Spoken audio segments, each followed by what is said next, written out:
नमस्कार। बहुत स्वागत है आप सबका एक बार फिर से हमारे YouTube चैनल के ऊपर।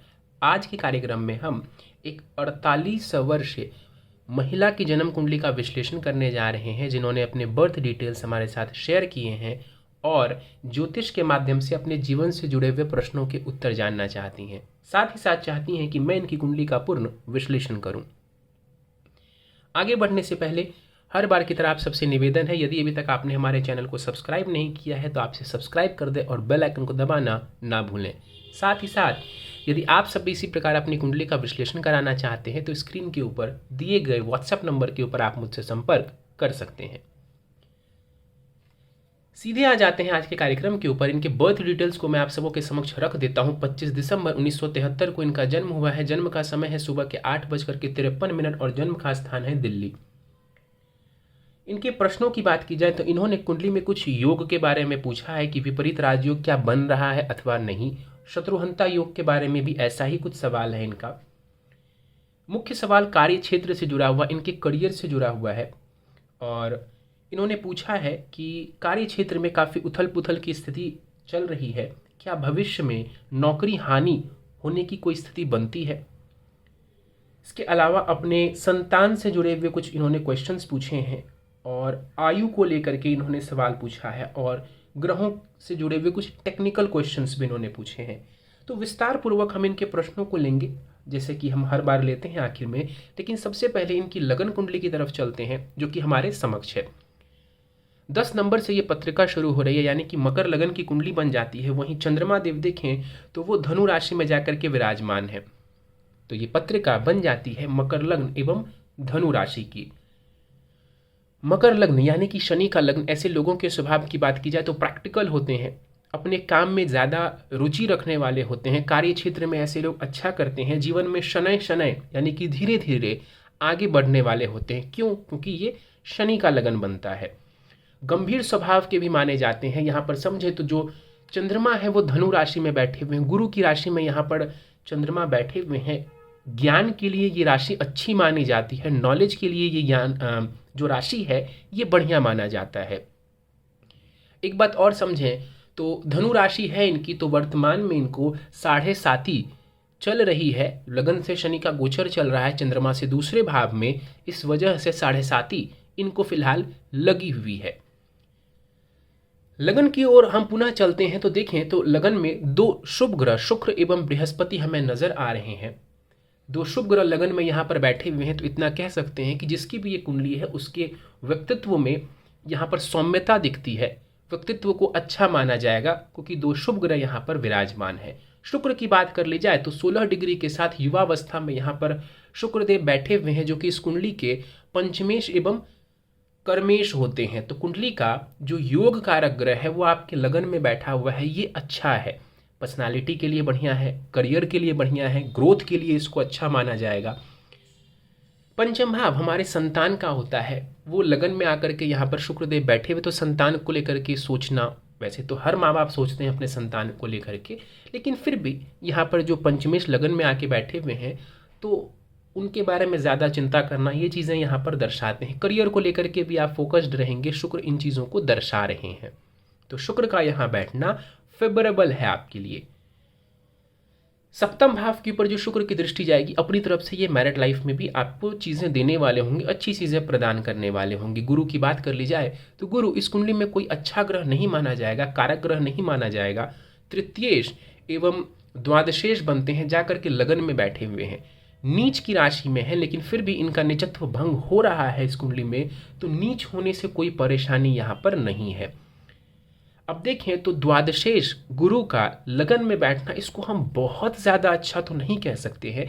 यहाँ पर तृतीयेश भी है बृहस्पति, तो जीवन में भाग दौड़ को, मेहनत को बढ़ाने वाले होंगे। छोटी मोटी यात्राएं चलती रहेंगी जीवन में। यहाँ पर जो गुरु बैठे हुए हैं, मैंने पहले भी कहा ज्ञान के लिए ये बढ़िया है, तो ज्ञान में कोई कमी नहीं देंगी। ज्ञान जो उनका कारकत्व है उसके लिए यहाँ पर बृहस्पति बढ़िया माने जाएंगे। यहाँ पर बैठ करके गुरु आपके पंचम भाव, सप्तम भाव एवं नवम भाव को देखेंगे तो भाग्य में तो कोई परेशानी नहीं देंगे, संतान में भी कोई परेशानी नहीं देंगे और वैवाहिक जीवन के लिए भी ये बृहस्पति की स्थिति बढ़िया मानी जाएगी। आगे बढ़ जाते हैं हम, मंगल के ऊपर चलते हैं। मंगल चौथे भाव में यहाँ पर बैठे हुए हैं रोचक नामक महापुरुष योग बना रहे हैं। और यहाँ पर समझें तो इस कुंडली में मंगल सुखेश एवं लाभेश हैं, चौथे के स्वामी हैं और लाभ भाव की भी स्वामी ग्रह बनते हैं। देखिए वैसे तो इस कुंडली में मंगल को हम कारक ग्रह नहीं कह सकते हैं क्योंकि वो शनि का मित्र नहीं है, लेकिन फिर भी मंगल को यहाँ पर कुछ अच्छे भाव मिले हैं। रुचक योग है तो ये प्रॉपर्टी के लिए अच्छा है, भूमि के लिए, खास करके जो लैंड्स होते हैं ना उसके लिए इसको मैं अच्छा मानूंगा। यहाँ पर जो मंगल स्वग्रही बैठा है तो भूमि का सुख ये देने वाला होगा, उसमें आप चाहें तो इसका लाभ उठा सकते हैं। चौथे भाव में मंगल बैठ करके कुंडली के सप्तम भाव को देख रहा है, ये वैवाहिक जीवन में कहीं ना कहीं तनाव दे सकता है। मंगल की दृष्टि कार्य क्षेत्र के ऊपर पड़ेगी तो खूब सारी मेहनत ये मंगल करवाएगा आपसे, और लाभ भाव के ऊपर मंगल की दृष्टि आपके आय के लिए, आपके पैसे के लिए अच्छा माना जाएगा। चलते हैं कुंडली के छठे भाव की तरफ। शनि एवं केतु यहाँ पर बैठे हुए हैं।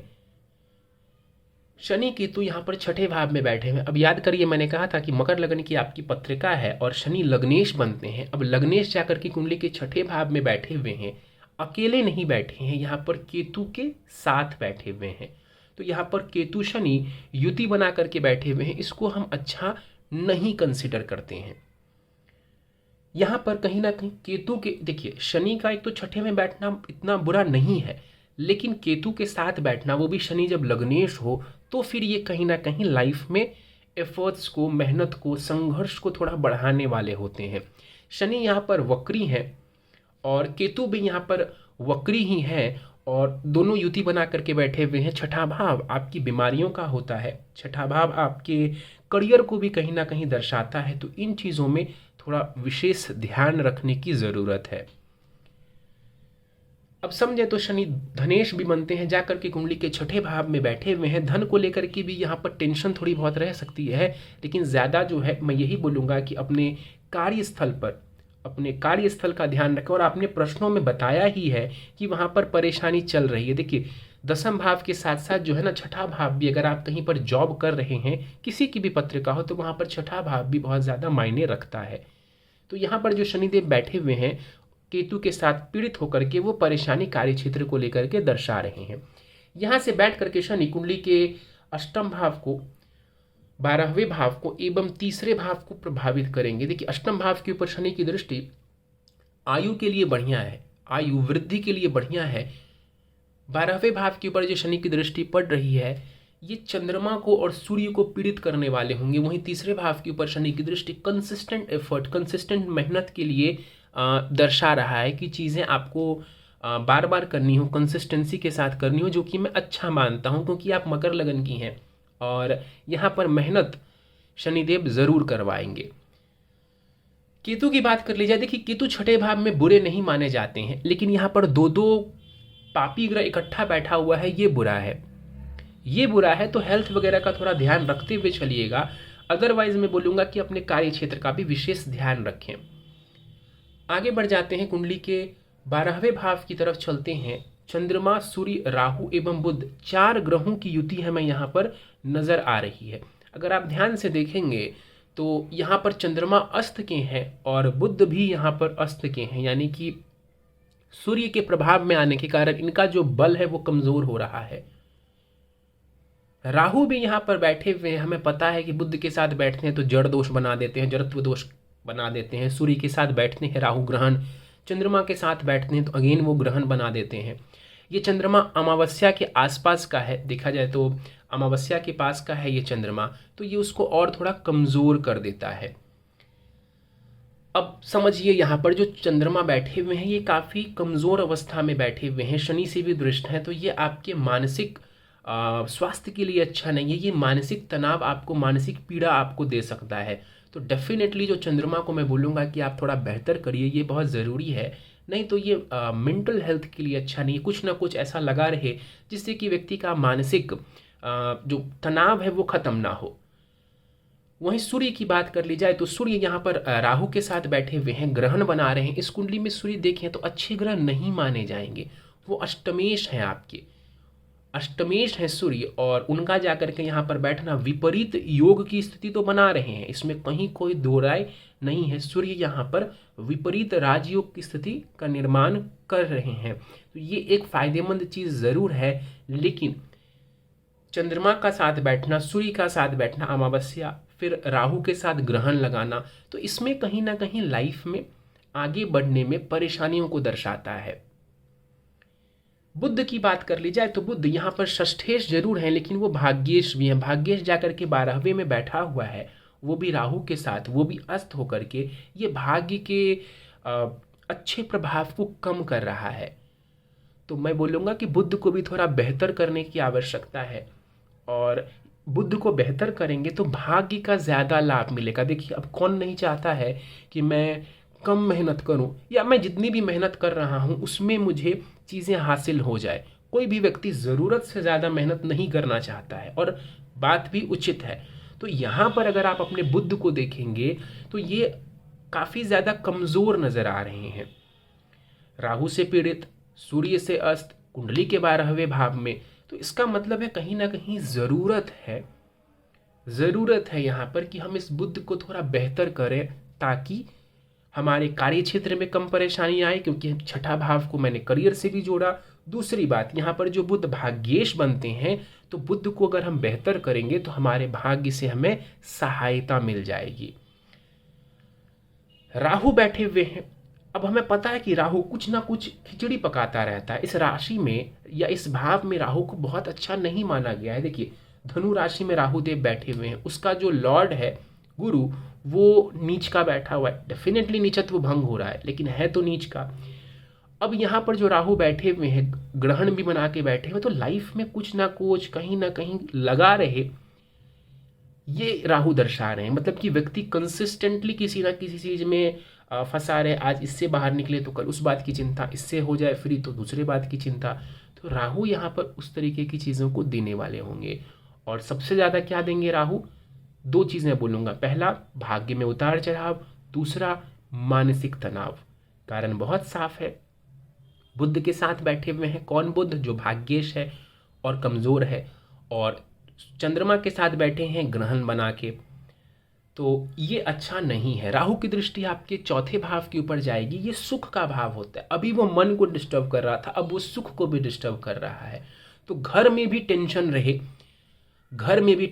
किसी ना किसी बात को, चाहे संतान को लेके हो, चाहे नौकरी को लेके हो, लेकिन वो घर के सुखों को भी कम कर रहा है। अभी यहाँ पर मंगल बड़ा बढ़िया नजर आ रहा था हमें कि रोचक महापुरुष योग बना रहा है, लेकिन राहु की दृष्टि से कहीं ना कहीं वो परेशानी अब यहाँ पर खड़ी हो रही है। वहीं राहु की जो नवमी दृष्टि है वो कुंडली के अष्टम भाव के ऊपर पड़ेगी। अष्टम भाव उतार चढ़ाव का है, तो राहु उन चीज़ों को, मैंने पहले ही कहा कि ये देने वाले होंगे। सूर्य शनि का आमने सामने होना ये अच्छा नहीं माना जाएगा, और इस कुंडली में तो खास करके अच्छा नहीं माना जाएगा, क्योंकि सूर्य अष्टमेश भी बनते हैं। तो किसी ना किसी प्रॉब्लम में व्यक्ति फंसा रहे, ये यहाँ पर नज़र आ रहा है। बहुत सरल से मैं कुछ उपाय आपको आखिर में दूंगा, उसको करेंगे तो डेफिनेटली इसके जो बुरे प्रभाव हैं वो डाइल्यूट होंगे, वो कमज़ोर होंगे, और अच्छे प्रभाव आपको ज़्यादा जीवन में देखने को मिलेंगे। आपके प्रश्नों को लेने से पहले हम दशा को समझ लेते हैं। राहु की महादशा आपको चल रही है, जो कि 1 मार्च 2032 तक आपको रहने वाली है। मैंने क्या कहा था? राहु यहाँ पर जो बैठे हुए हैं वो अप एंड डाउन करवाएंगे, चीज़ों को ग्रहण लगाने वाले होंगे, यानी कोई चीज़ जो मिली हुई है वहाँ पर भी परेशानी वही कर रहे होंगे आपकी लाइफ में। मानसिक तनाव दे रहे होंगे आपको। एक चीज़ ठीक हुई तो दूसरी चीज़ में परेशानी, या एक ठीक नहीं हुई कि दूसरा परेशानी शुरू।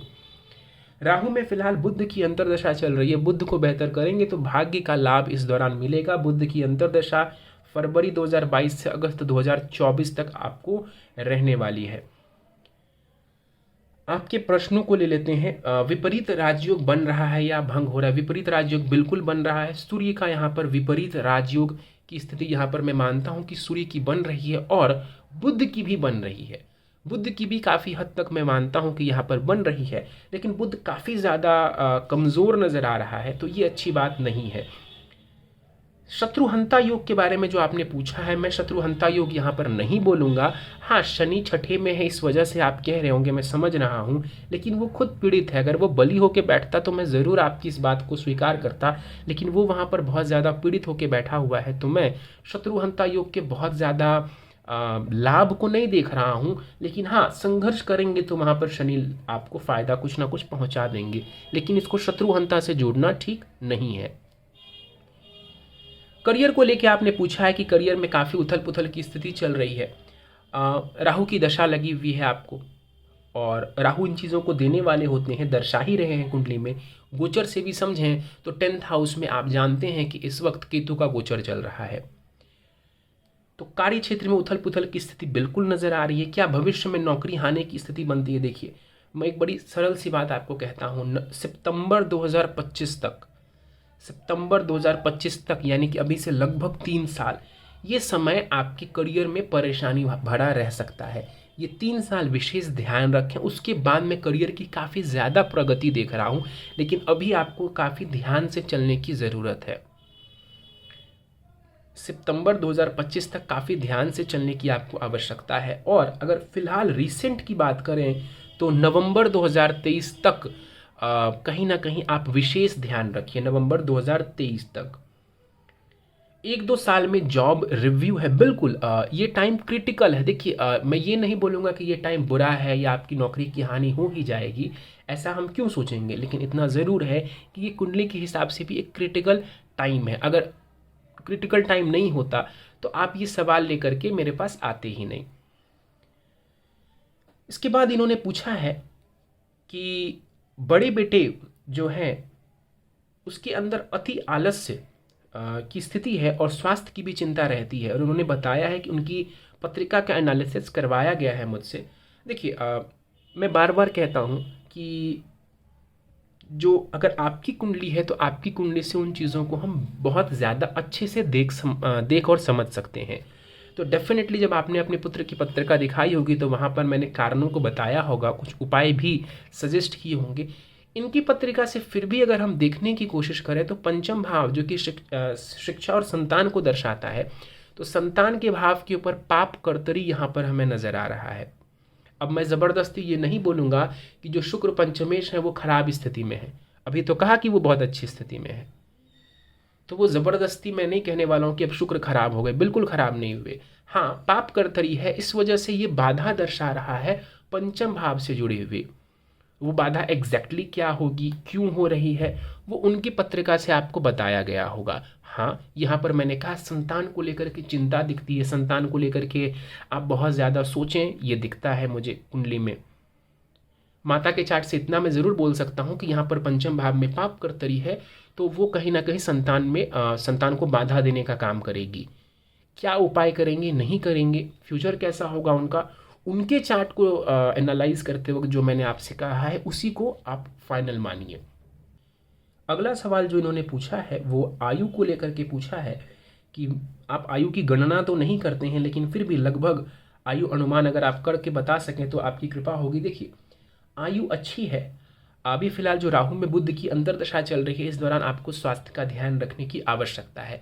देखिए, मैं कह सकता हूँ 70 है, 75 है, 72 है, मैं पहली बात कैलकुलेट नहीं करता हूँ, लेकिन मुझे आयु अच्छी दिख रही है। एज सच कोई परेशानी नहीं है। हाँ, चंद्रमा को ज़रूर बेहतर करिए, चंद्रमा को ज़रूर बेहतर करिए, वो आवश्यक है। इसके बाद इन्होंने पूछा है, आखिरी सवाल है इनका, कि कुंडली का छठे भाव का स्वामी, सप्तम भाव का स्वामी एवं अष्टम भाव का स्वामी, ये 12वें भाव में, इन्होंने कहा 6, 7, 8, इन तीनों भाव के स्वामी जाकर के कुंडली के 12वें भाव में एक साथ हैं।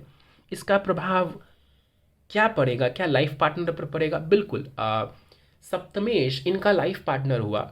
सप्तम भाव को हम विवाह के लिए देखते हैं, पति के लिए देखते, मतलब इनकी कुंडली में पति के लिए, उसी प्रकार सप्तमेश को भी हम विवाह के लिए और इनके पार्टनर के लिए देखेंगे।